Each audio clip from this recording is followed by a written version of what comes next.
He opened the jar of jam. Something inside started to move. Would you dare look closer? When Surgeon Andrew Peterson opened a jar of jam he had bought from a strange old woman, he realized those weren't berries at all, but something that should never have existed in his life. It was a late autumn evening when Andrew Peterson was walking home after a grueling surgery. His white coat still carried traces of sterility, yet his tired eyes betrayed the man who had spent half a day under the cold glare of operating lights. On the corner of the street, he noticed an elderly woman. On a small, rickety table stood jars of homemade preserves, each carefully covered with a lid. There was no one else around, and the woman looked straight at him, as if waiting for him alone. "Take a jar, Sonny," she said, in a low, surprisingly steady voice. "You'll need it." Andrew wanted to walk past. Who needed Grandma's canned goods these days? But something in her gaze made him slow down. Her eyes were not merely kind or warm, they were too attentive, as if she knew more about him than an ordinary street vendor ever could. "All right," he gave in, choosing a jar of cherry jam. At home, the moment he stepped into the kitchen, he opened the lid. At first, a rich berry fragrance greeted him, thick and sweet. But almost immediately he sensed a strange metallic undertone, one that sent shivers running down his back. He pulled the jar closer to the light and froze. Inside the dense mass of cherry syrup, something gleamed. Not pits, not sugar crystals, but tiny symbols. They glowed faintly from within, arranging themselves into patterns. Andrew instinctively reached out his hand, but at that moment the symbols began to stir. He recoiled. The viscous substance seemed alive. And then, on the smooth surface of the jam, a phrase appeared. "We know how many lives you've saved, and how many you failed to."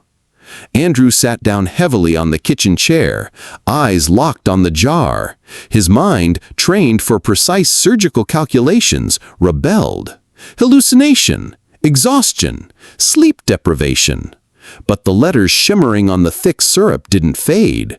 Instead, they began forming new words. "Andy, can you hear me?" He shot to his feet. The voice was soft, almost inaudible, yet it sounded not inside his head, but in the very room. His heart sank. He would recognize that voice anywhere. His mother's, the one who had died over 10 years ago. "This can't be," he whispered, feeling icy sweat spread across his palms. The jar trembled slightly, as if something stirred inside. The jam vibrated, and letters glowed again. "It's not your fault, but you must know." Andrew staggered back toward the wall. "Delusion, just fatigue," he told himself. But his eyes saw one thing, and his heart another. Carefully, he lifted the jar, intending to dump it into the sink. But the moment he tilted it, the lid, which had been lying on the table minutes earlier, was back in place, as though the jar had never been opened. His knees weakened. He set it down and walked out of the kitchen, closing the door firmly behind him. Night. He couldn't sleep. Faces of patients he hadn't managed to save resurfaced in his mind. People who had died right there on the operating table seemed to stare at him again. He was used to it. A doctor lives not only by victories, but also by defeats. Yet tonight, the shadows of the past pressed too heavily. Then, a faint sound drifted from the kitchen. At first, he thought it was the fridge. The old motor had been rattling for years. But no, it was a whisper. Dozens of voices speaking at once, tangled, impossible to distinguish. Andrew shot up, switched on the light, and threw open the kitchen door. The jar was still in its place, but now it glowed faintly red from within, like embers in a dying fire. The whisper ceased only when he stepped inside, and once again words appeared. "Go back to her. She will explain." He realized they meant the same old woman. But how? She was gone from that street corner. And if this was a prank, it was far too cruel. Morning. He dozed off at dawn. When he awoke, the first thing he did was rush to the kitchen. The jar still stood there, but now it was empty. Only sticky traces of syrup clung to the glass walls. He sat at the table, staring blankly. Logic demanded he forget it, dismiss it as a nightmare. But deep inside he knew it hadn't been an illusion. By midday, he had decided. He put on his coat, grabbed his keys, and went to the same intersection.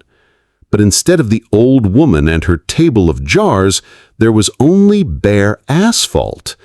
He was about to turn back when he noticed a small object by the curb, a tiny jar, much smaller than yesterday's, almost like a child's toy. On the lid was a piece of paper. "Are you looking for me? Come to the house on Old Mill Road 13. The house on Old Mill Road 13 looked as if the air itself around it was soaked with darkness. Andrew stood across from the old building for a long time, struggling to decide. The wooden shutters hung crooked. The windows reflected the sunset like dim coals. Yet the place seemed abandoned for decades.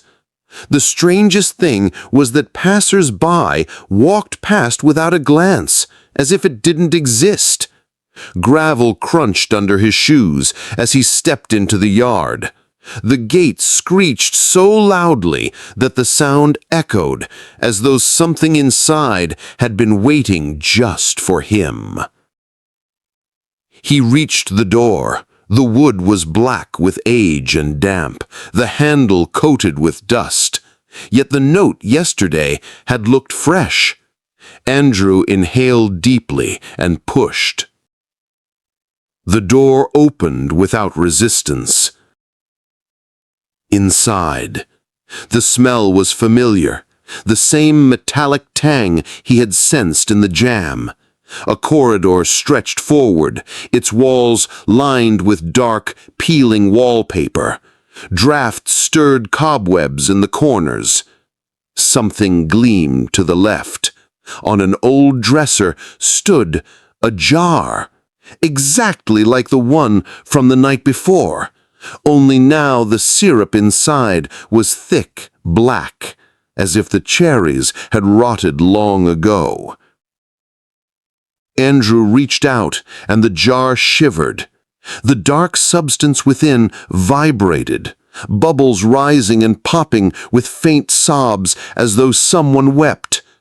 He yanked back his hand, heart pounding. "I've been waiting for you, Andy," her voice rasped. He knew it instantly, the old woman, but her tone was different now. Creaking, hollow, as if whispered from underground. "Who are you?" he breathed. "What does all this mean?" No answer, only laughter, long hoarse from the very depths of the house. The room.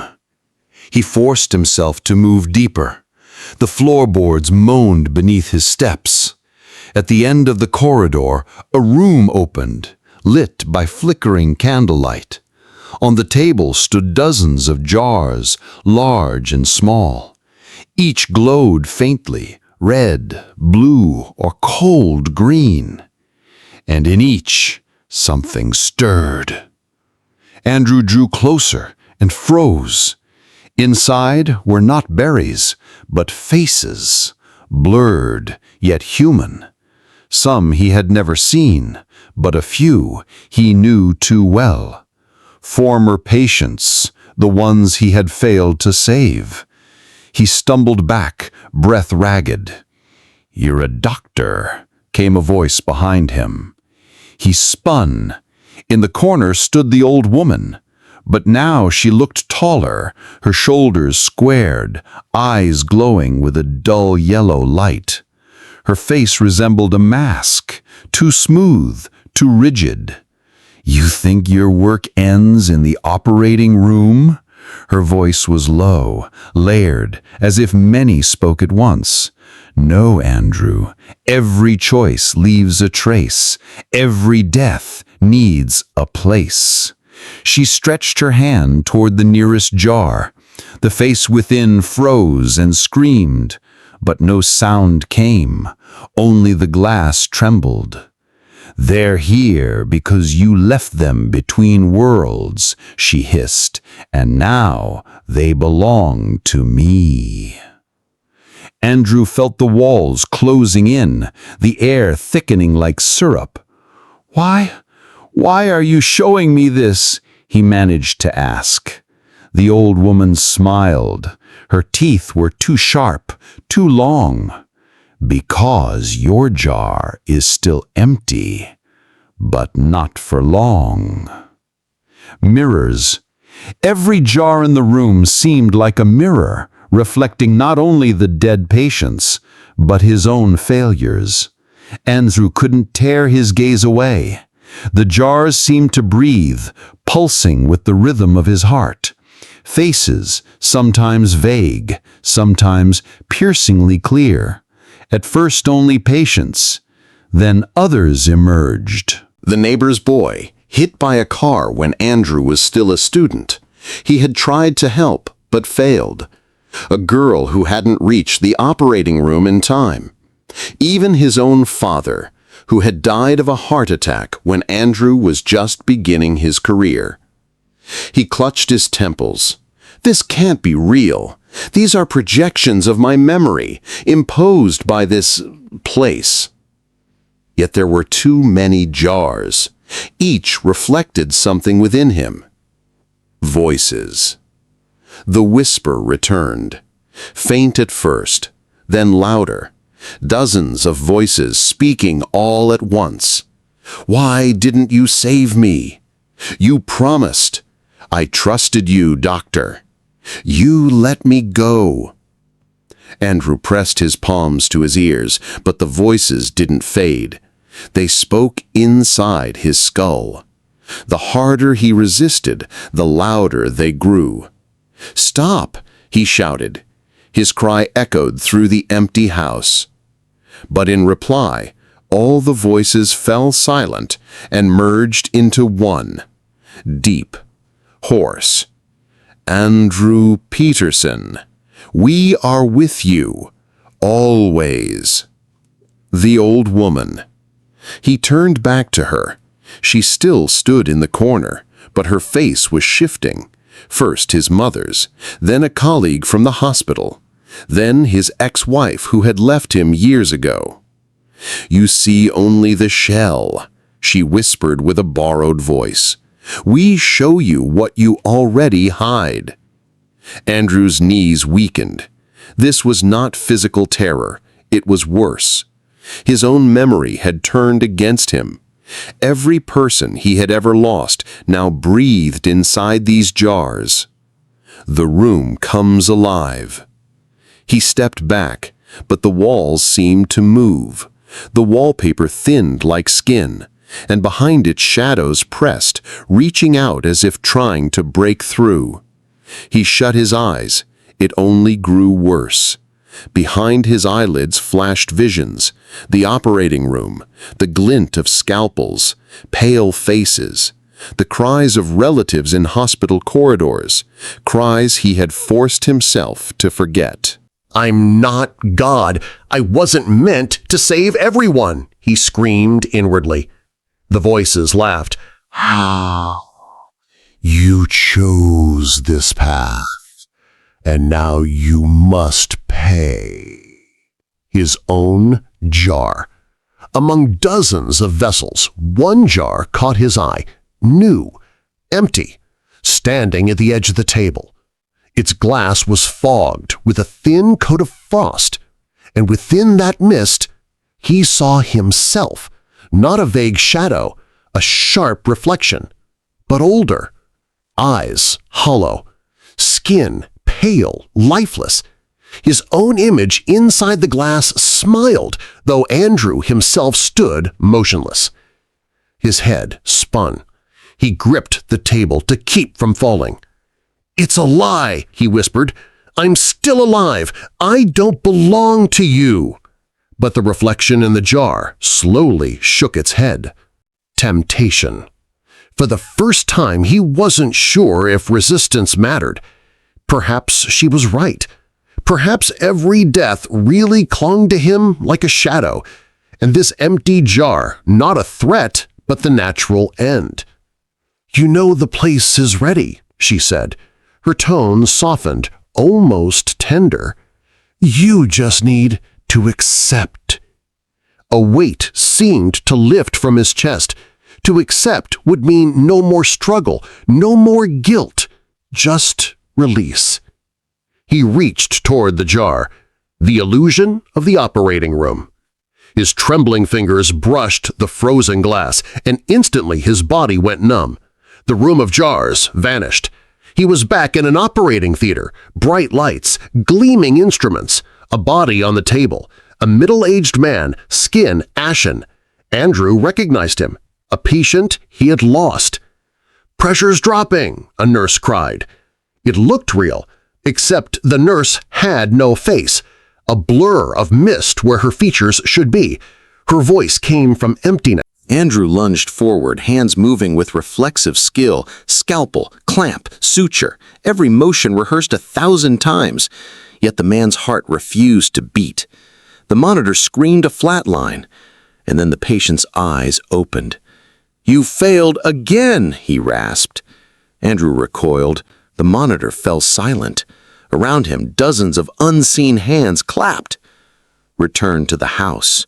Abruptly, it all ended.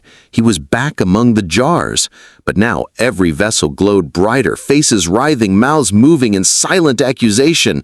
Andrew dropped to his knees, covering his face, his heart hammered, breath ragged. "Accept it," the old woman's voice thundered, right beside him. Her eyes blazed. "You are the doctor, the guide. All these souls await your permission to rest, but to do so, you must join the collection yourself." She pointed at the empty jar. Only then did he see his reflection inside, breathing. Its lips moved, whispering. He leaned closer. The reflection mouthed his name. "Andrew, Andrew, Andrew." The labyrinth. Suddenly the floor shook. The room stretched, shifting into a corridor he had never seen. Narrow, endless walls lined with hundreds of tiny jars, each glowing faintly. He walked forward, though his legs were heavy as stone. The jars showed faces, patients, relatives, colleagues, and finally himself, a boy, a young man, an adult, each stage of life sealed in glass. Every jar whispered as he passed. The further he went, the clearer it became. The corridor was infinite. "You're already inside. You will never leave." Breaking point. Andrew stopped and screamed. The corridor quaked. Jars shattered, releasing clouds of black smoke. The smoke swirled, forming figures. Doctors, patients, strangers. They reached for him. He collapsed to his knees. The voices merged into a deafening roar. His reflection in the empty jar sharpened, smiling, calling. So this is it. The end, he thought, reaching once more for the glass. Awakening. When his fingers touched the cold jar, the world shattered. He gasped sharply. A harsh beep filled the air, the sound of a cardiac monitor. Bright white light, the antiseptic reek of the operating room. "Dr. Peterson, stay with us!" His assistant's voice trembled. He blinked. Everything seemed normal. A patient lay on the table, heart rhythm stable on the monitor. His colleagues crowded around, faces worried. "You lost consciousness in the middle of the procedure," said the anesthesiologist. "We thought we'd have to resuscitate you." Andrew sat, chest heaving. He wanted to ask how long he'd been out, but words failed him. In his mind spun images, jars, voices, the old woman, too vivid to dismiss. The ward. Hours later, he sat in the doctor's lounge. His colleagues urged him to rest, but he only nodded absently. His palm still tingled with the chill of glass. Hallucination, stress, overwork, the brain cracked under pressure. That's all. Yet he couldn't fully explain it.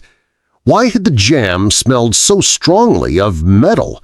Why had the voices of the dead sounded so unmistakably real? Coincidence. That night, he came home late, repeating the same mantra. A dream, just exhaustion, nothing more. But when he opened the kitchen door, his heart stopped. There it stood. The jar. A simple glass jar of cherry jam.